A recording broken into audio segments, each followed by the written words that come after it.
जहां खुलेगा झनक, मून और ऋषि के रिश्तों का सबसे बड़ा राज, जो हिला देगा हर किसी की सोच। अब कहानी में आएगा वो तूफान जो बदल देगा सबका भविष्य। कहानी अब एक ऐसे मोड़ पर आ चुकी है जहां हर रिश्ता, हर विश्वास, हर भावना कटघरे में खड़ी हो गई है। झनक, मून और ऋषि के बीच की जटिलता अब एक नए खुलासे की ओर बढ़ रही है, और यह खुलासा इतना बड़ा है कि घर के हर सदस्य की सोच को झकझोर कर रख देगा। जिस मंडप में खुशियों की घंटियां बजनी थी, वहां अब साजिशों की गूंज सुनाई देने लगी है। जिस शादी का सबको बेसब्री से इंतजार था, उसी शादी में अब ऐसा तूफान आ चुका है जो सभी रिश्तों की नींव हिला देगा। मून अब वो सब जान चुकी है जो अब तक सिर्फ ऋषि और झनक के बीच छुपा हुआ था। उसे पता चल चुका है कि ऋषि और छोटी झनक की शादी पहले ही हो चुकी थी। ये सच्चाई मून को अंदर से तोड़ देती है, लेकिन वह टूटकर बैठने वालों में से नहीं है। वो गुस्से से भरी होती है, पर उतनी ही होशियार भी। चुपचाप वह सब कुछ प्लान करती है जिससे झनक को इंसाफ मिले और ऋषि का झूठ सबके सामने आ जाए। मून सबसे पहले झनक को अपने कमरे में बुलाती है। झनक थोड़ी सहमी हुई सी आती है। मून उसे घूरते हुए पूछती है, ऋषि तो तुम्हारा पति है, फिर मेरी और उसकी शादी को तुम कैसे होने दे रही हो? क्या तुम्हें कोई फर्क नहीं पड़ता? भोली और मासूम झनक आंखें नीचे कर जवाब देती है कि वह शादी असली नहीं थी, गांव वालों ने जबरदस्ती करवा दी थी। उसने कभी उस रिश्ते को स्वीकार नहीं किया। झनक की यह मासूमियत देखकर मून को उसके लिए बेहद दया आती है, लेकिन वहीं ऋषि के लिए गुस्सा 7वें आसमान पर पहुंच जाता है। मून सोचती है कि झनक कितनी सच्ची और निर्दोष है, फिर भी वह अपने पति को किसी और के साथ जाने दे रही है। उसे लगता है कि ऋषि ने झनक को धोखा दिया है, मुझसे झूठ बोला है और दोनों की जिंदगी के साथ खिलवाड़ कर रहा है। तभी मून एक बड़ा फैसला लेती है। वह झनक को रोने नहीं देती, बल्कि उसे कहती है कि अब समय आ गया है जब सच सामने आएगा और झूठ का अंत होगा। झनक को वह अपने पास रोक लेती है, उसे दुल्हन का जोड़ा पहनाती है और कहती है कि अब तुम्हें ही मंडप में जाना होगा। यह शादी तुम्हारी है, तुम ही ऋषि की असली पत्नी हो। इधर ऋषि को कुछ अनहोनी का आभास हो रहा होता है। मंडप पूरी तरह सज चुका है, मेहमान बैठे हैं और सब बेसब्री से दुल्हन का इंतजार कर रहे हैं। ऋषि अपनी शेरवानी में खड़ा है, लेकिन उसका चेहरा उतरा हुआ है। वह बार बार आसपास देख रहा है। उसके मन में बेचैनी है कि मून को शायद सच का पता चल चुका है। तभी मंडप में होती है धमाकेदार एंट्री। लेकिन दुल्हन की तरह सजीजी मून नहीं आती, बल्कि वह साधारण कपड़ों में गुस्से से भरी हुई चलती है। उसके पीछे पीछे असली दुल्हन के लिबास में झनक आती है। सबकी निगाहें एकदम सन्न रह जाती हैं। चारों ओर खामोशी छा जाती है। ऋषि को सब समझ में आ जाता है। उसका चेहरा सफेद पड़ जाता है।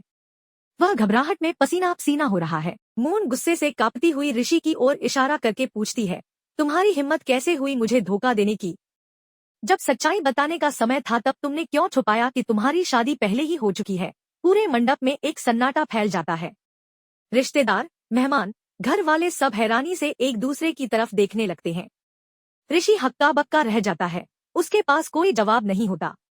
मून आगे कहती है, मुझे सिर्फ एक बात जाननी है, ये शादी क्यों और कैसे हुई थी? क्या जबरदस्ती थी या तुम दोनों की सहमति? अब ऋषि टूट जाता है।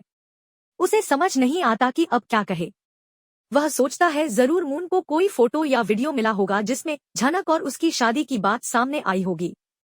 वह मून को समझाने की कोशिश करता है, कहता है, मून प्लीज मेरी बात सुनो, ये सब झूठ है। उस शादी की कोई मान्यता नहीं है। गांव वालों ने जबरदस्ती की थी। मैंने और झनक ने कभी उस रिश्ते को नहीं स्वीकारा, लेकिन अब मून उसकी बातों पर यकीन नहीं करती। वह झनक की तरफ देखती है और कहती है, तुम अब भी ऋषि को बचा रही हो, लेकिन मैं जानती हूँ कि तुम सच्ची हो और ऋषि झूठा। अब फैसला तुम्हारे हाथ में है, क्या तुम इस शादी को मानोगी या नहीं? झनक अब तक चुपचाप खड़ी थी, लेकिन अब वह भी बोल पड़ती है। उसकी आंखों में आंसू हैं, लेकिन अब उसमें मजबूती है। वह कहती है, मैं चुप थी क्योंकि मुझे लगा था कि सच्चाई किसी को नहीं चाहिए, लेकिन अब जब सच सामने है तो मैं पीछे नहीं हटूंगी। ऋषि ने मुझे धोखा दिया है और मैं अब इस रिश्ते को निभाने को तैयार नहीं हूँ। यह सुनते ही ऋषि के पैरों तले जमीन खिसक जाती है। उसे समझ आ जाता है कि उसने अपने लालच और झूठ के चक्कर में 2 जिंदगियों को बर्बाद कर दिया है। मून सबके सामने ऐलान करती है कि यह शादी नहीं होगी। मैं उस इंसान से शादी नहीं करूंगी जिसने पहले ही किसी और की जिंदगी से खिलवाड़ किया है। पूरे घर में भूचाल सा आ जाता है। कुछ लोग मून के फैसले की तारीफ करते हैं, कुछ लोग ऋषि की सच्चाई जानकर हैरान हैं और कुछ लोग झनक की मजबूरी को महसूस कर रहे हैं। ऋषि अकेला, शर्मिंदा और चुप खड़ा रह जाता है। मून ने जो साजिश रची थी वह सिर्फ बदले के लिए नहीं थी बल्कि न्याय के लिए थी। और अब जब सच सबके सामने है, झनक को भी उसकी असली पहचान मिल चुकी है। झनक अब उस मासूम लड़की से एक मजबूत स्त्री बन चुकी है जिसने अपने लिए आवाज उठाई है। ऋषि अपने किए पर पछताता है, लेकिन अब बहुत देर हो चुकी है। अब देखना यह है कि इस सच्चाई के बाद झनक की जिंदगी कौन सा नया मोड़ लेती है। क्या उसे नया साथ मिलेगा या क्या वह खुद अपने रास्ते बनाएगी। लेकिन अब हालात पूरी तरह से बदल चुके हैं। मून के दिल और दिमाग में अब कोई कंफ्यूजन नहीं बचा है। वह साफ साफ कह देती है कि वह अब यह शादी नहीं करेगी। पूरे मंडप में एक सन्नाटा छा जाता है। ऋषि की घबराहट और शर्म साफ साफ उसके चेहरे पर दिखाई देती है। वह अब खुद को बचाने की कोशिश करता है। सबके सामने खड़ा होकर वह कहता है कि गांव में जो शादी हुई थी वो झनक और उसकी मर्जी के बिना हुई थी। वह शादी नकली थी, एक मजबूरी थी। गांव वालों ने जबरदस्ती झनक से उसकी शादी करवा दी थी। वह इस रिश्ते को कभी नहीं मानता और न ही झनक ने इसे स्वीकार किया है। झनक भी अब चुप नहीं रहती। वह आगे बढ़ती है और सबको शांत तरीके से समझाने की कोशिश करती है कि वो शादी सिर्फ एक सामाजिक दबाव में हुई थी। हम दोनों उस शादी को नहीं मानते। हम दोनों ने कभी उस रिश्ते को स्वीकार नहीं किया। फिर आप लोग इसे सच क्यों मान रहे हैं। वह सबके सामने सवाल उठाती है।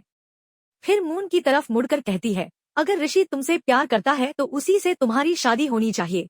तो फिर आप लोग मुझे दुल्हन बनाकर क्यों ले आए हो। उसका स्वर दुख से भरा होता है, लेकिन उसमें एक अजीब सी मजबूती भी नजर आती है। मून अब बिल्कुल स्पष्ट हो जाती है। वह अपने पिता अनिरुद्ध की तरफ देखती है और बेहद गंभीर लहजे में कहती है, मैं अब यह शादी बिल्कुल नहीं कर सकती। एक शादीशुदा मर्द के साथ दोबारा शादी करके मैं अपनी जिंदगी क्यों खराब करूं। जिसकी सच्चाई छुपी हुई है, जो अपने रिश्ते के बारे में ईमानदार नहीं है, उससे मैं कैसे अपना जीवन जोड़ सकती हूँ। उसकी आवाज में दर्द, अपमान और आत्मसम्मान का मिश्रण साफ झलकता है। फिर वह कुछ ऐसा कहती है जिससे पूरे मंडप में सन्नाटा छा जाता है। अगर ऋषि की शादी झनक से हो भी गई थी तो उसने उसे अपनी पत्नी के रूप में स्वीकार क्यों नहीं किया। क्यों उसे इस घर में पत्नी नहीं बल्कि नौकरानी बनाकर लाया। शर्म आनी चाहिए ऋषि को। यह सुनकर सभी स्तब्ध रह जाते हैं। ऋषि नजरें नहीं मिला पाता। मून की बातें उसके लिए एक जोरदार तमाचा बनकर गिरती हैं। तभी वहां आती है अदिति, जो ऋषि की बुआ है। वह हमेशा से सच्चाई की पक्षधर रही है। इस पूरे ड्रामे को देखकर वह अब और चुप नहीं रहती। वह ठान लेती है कि अब फैसला लिया ही जाना चाहिए। वह पूरी दृढ़ता से कहती है, अब और बहस की कोई जरूरत नहीं है। मून ने खुद साफ कह दिया है कि वह यह शादी नहीं करेगी, तो इसका सीधा मतलब यह है कि अब इस घर की बहू वही बनेगी जिसकी ऋषि से पहले ही शादी हो चुकी है। यह कहकर वह झनक का हाथ पकड़ लेती है। ऋषि के चेहरे पर हताशा और क्रोध दोनों साफ नजर आते हैं। वह चाहता था कि किसी तरह झनक को वापस उसके गांव भेज दे, लेकिन अब हालात उसके काबू से बाहर हैं। अदिति के इस फैसले के सामने वह कुछ नहीं कर सकता। अब झनक को इस घर की बहू मानना ही पड़ेगा। पूरे घर में लोग एक दूसरे को हैरानी से देखने लगते हैं। कोई कुछ बोल नहीं पाता। अदिति फिर से बोलती है, यह रिश्ता कोई आम रिश्ता नहीं है। यह ईश्वर की मर्जी है और अब इसे कोई नहीं तोड़ सकता। ऋषि और झनक की शादी हो चुकी है और वह भी सबके सामने। अब चाहे ऋषि माने या ना माने, पर झनक इस घर की बहू है और उसे सम्मान के साथ यहाँ रहना होगा। झनक जो अब तक सब कुछ चुपचाप सह रही थी, अचानक खुद को एक अजीब सी उलझन में पाती है। उसे यह सब एक सपना जैसा लग रहा है। वह सोचती है कि क्या वाकई में अब उसकी जिंदगी बदलने जा रही है। वह डर जाती है, असमंजस में आ जाती है। तभी मून अपने पिता अनिरुद्ध से एक अंतिम निवेदन करती है। पिताजी, मैं जानती हूँ आप मेरी खुशी के लिए सब कर सकते हैं, लेकिन आज मैं अपनी खुशी से खुद पीछे हट रही हूँ। मैं आपसे अनुरोध करती हूँ कि झनक और ऋषि की शादी पूरे रीति रिवाज से यहीं इसी मंडप में करवा दीजिए। झनक इसकी पत्नी पहले से ही है, तो अब जब सच्चाई सबके सामने है तो क्यों ना इसी मंडप में एक बार फिर से उनके फेरे करवा दिए जाएं। मगर झनक ये सब सुनकर पीछे हटने लगती है। वह शादी करने से इनकार कर देती है। उसकी आंखों में डर, संशय और अस्थिरता साफ दिखाई देती है। वह सोच नहीं पा रही कि ये सब आखिर क्यों और कैसे हो रहा है। लेकिन चाहे वह माने या ना माने, एक सच तो अब सबके सामने है। उसकी और ऋषि की शादी हो चुकी है। अब पूरे परिवार को इस सच्चाई को स्वीकार करना ही पड़ेगा। ठीक उसी समय मंडप में होती है एक और बड़ी एंट्री, पराशर की। वह झनक के पिता हैं और अब जब उन्हें इस सब की जानकारी मिलती है तो वह अपनी बेटी से मिलने पहुंचते हैं।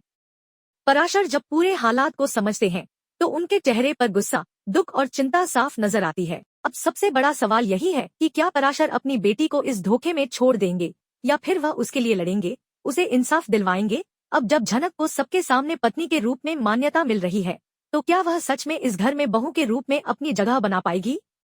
ऋषि की नजरें अब भी झनक से मिल नहीं पा रही। उसके मन में पछतावा है, लेकिन बहुत देर हो चुकी है।